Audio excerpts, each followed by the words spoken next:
Half is just about to get underway. UConn was down by 10 with under 6 seconds remaining, but Boatwright hit a late three for the Huskies to cut the lead to 7. And Nate Boatwright has been playing the best out of all the Huskies, shooting 3 for 5 from beyond the arc, and he has a total of 9 points for Connecticut. Yeah, Boatwright's keeping us in the game. And looking at the stats from the first half, I know we're in a world today of in-depth analysis, but it's plain and simple. 2 numbers jump right off the page. ECU is shooting 54% from the field. It is 61.5% from 3. It's hard to win any game when you're letting a team shoot like that. That coupled with UConn only shooting 40% and 33% from 3. Huskies find themselves down 7. And now it's time for a new segment here on WHUS. We'll call it Corey's Corner. We'll send it over to Mark. Today's topic, Terry Wisnott and BJ Tyson. All right. So, the 3 big guns today so far for ECU have, as you mentioned, been Wisnott, Tyson, and I want to throw in Caleb White in there as well. Caleb White, 2 for 3 from 3. Tyson, 2 for 2 from 3. And Tyson is not normally a three-point shooter. Coming into this game, just 10 for 41 from deep. So ECU is getting games from guys that, well, the games they expect, but in different ways, in ways that are killing the Huskies right now, who, really game plans. This team's only shooting 33% from deep on the season.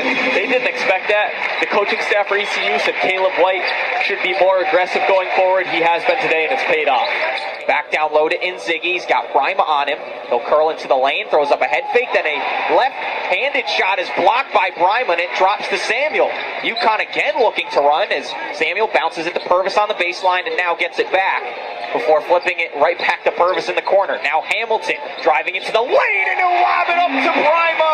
We've seen that so many times, as we talked about it in the first half, that Hamilton to Brima alley-oop connection is on point here this evening, and UConn now only trails by 3. And that's exactly what you were talking about earlier, Jeff. He hits the jumper. That time he drives. The whole defense is looking at him, and then they go to Old Faithful, the alley-oop to Brima. 4-0 run to start this half for the Huskies. And just like that, they're right back in this game. Loaded up to Hamilton, who comes down with it for the Huskies, but still controls as he'll pull up from about 4 feet out. It's another bucket for UConn. A 6-0 run through the first 2:13 here in the second half. And finally, the Gamble faithful have something to cheer about as UConn again right back in this one with 18 minutes to go. From here on out, Daniel Hamilton in the high post is UConn's best offense. They should try to get him a touch there on every possession. And coming into these games, I don't know if UConn faithful will like to hear me say this, but Daniel Hamilton is the most talented player on this team. Some nights he plays like he doesn't know that. Tonight, especially earlier in the second half, he's showing that aggressiveness, and that's when UConn can be a dangerous team, is when Boatwright and Hamilton are working together on offense. One of the things I've noticed was there is definitely a halftime adjustment made by Kevin Ollie to get out on the perimeter and force ECU to drive. In the first half, it was the opposite strategy because that's the way ECU had played this year. They came out red hot, hitting open threes, some off loose balls, some off set plays. Now the Huskies start the half trying to force them off the perimeter, and ECU hasn't adjusted. They forced up 2 terrible threes, which allows the Huskies to be in good rebound position, which allows them to get out. It all starts from the halftime adjustment. Now let's see if ECU can take the next step and adjust back. Jump off those points, guys. One of the oldest sayings in basketball is a bad shot leads to good offense for the other team.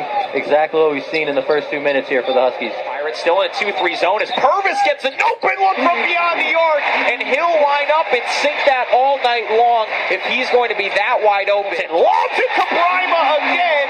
It's wide open, especially against the 2-3 zone.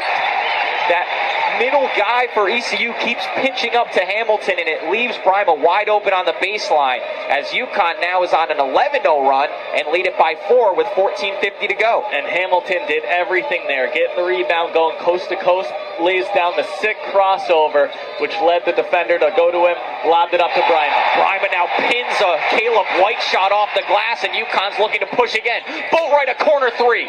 Good!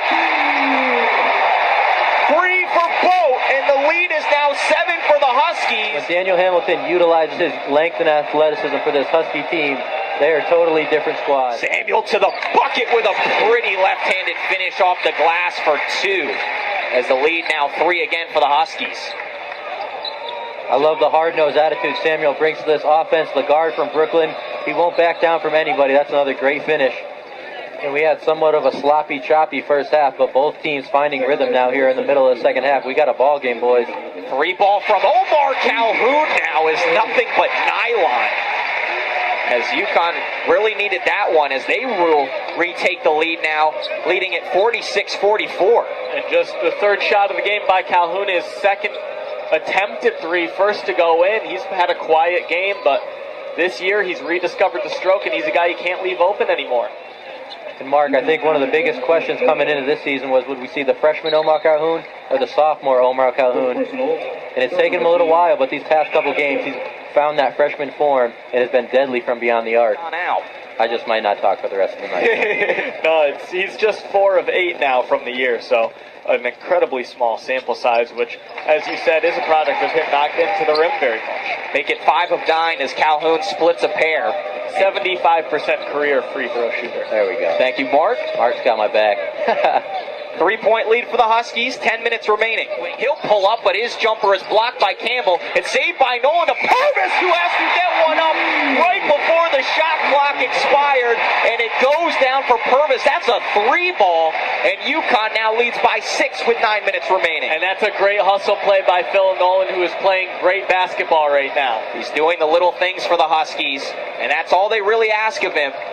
Every team needs that kind of player. Phil Nolan filling in his role tonight beautifully. Hamilton. Now up to Samuel. He'll go right to the hoop for 2 as he was able to dance around Campbell. A great finish from Samuel as the lead now blossoms to 8, and East Carolina will have to take a timeout. And there's the Samuel Euro step that he does so well. Just able to use his body to not only change direction on the fly, but make it so that the defender can't get in front of him, can't get a body on him, just leaves him no chance, left him in the dust, is able to get that layup. As Nate, we were talking about during the break, you've liked the play here from Hamilton and some of the other UConn guards. Yep, definitely. Ryan Boatwright tonight is getting his. But we talked about those second and third scorers. UConn wants some consistency. They want to rely on those guys every night, but that doesn't work like that. 2 or 3 guys have been stepping up differently each game. Tonight it's Hamilton and Samuel. They both have 9 points. Down low to Nolan. Again, a quick pass out to the perimeter, and it finds Boatwright open for another triple.